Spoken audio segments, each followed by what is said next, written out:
Let's take a quick look around. When you arrive on your contact screen.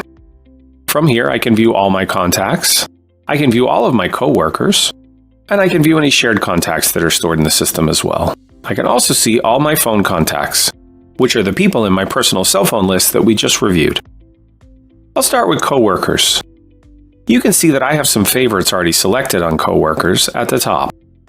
To add somebody new, I could either search for their name using the search bar. If I wanted to make Amber a favorite, I could type her name in, click on Amber, and then highlight the star. From there, you'll see that Amber's now been added to my favorites. So that's how you can set yourself up some favorites. Now let's continue along the bottom. Next is my voicemail tab. You'll see that I don't have any new voicemails. But if I went to saved, you would see quite a few voicemails here.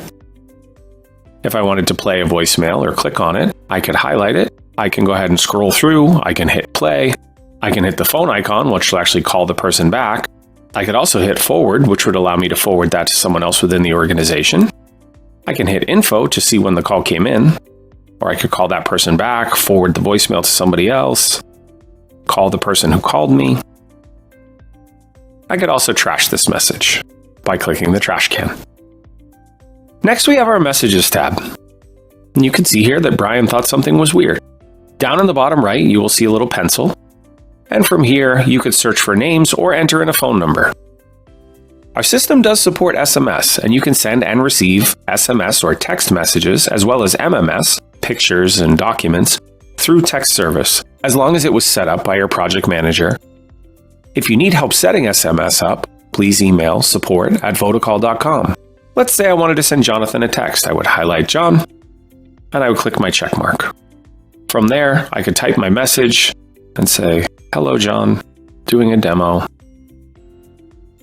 or a training video," and then hit send.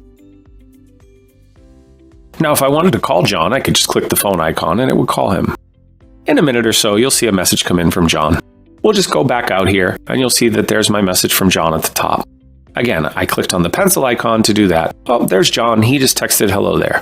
Now we'll come off there and we'll go to the next tab, which is going to be our call history tab. Here's our call history tab. These are folks who have called me or that I've called. You can tell by the arrows which way that is. And down there, you'll see a little red arrow on next to Andrew's name that was a missed call.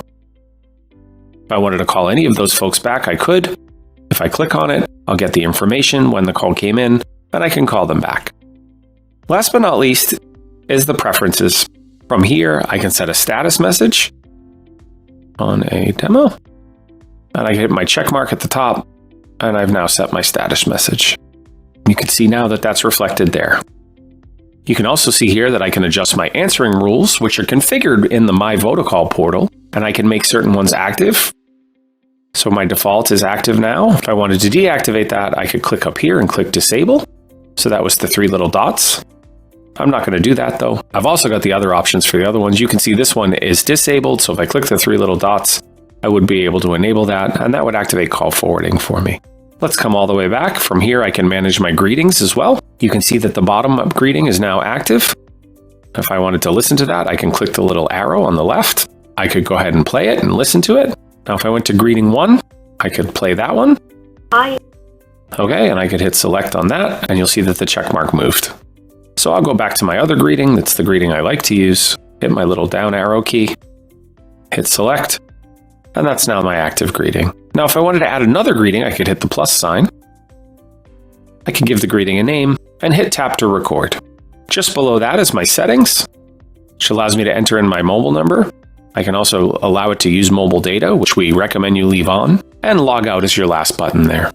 So log out would actually log me back out of the app, and that way I could be done for the day. And then I could log back in tomorrow again with my credentials. I'll go ahead and close this window.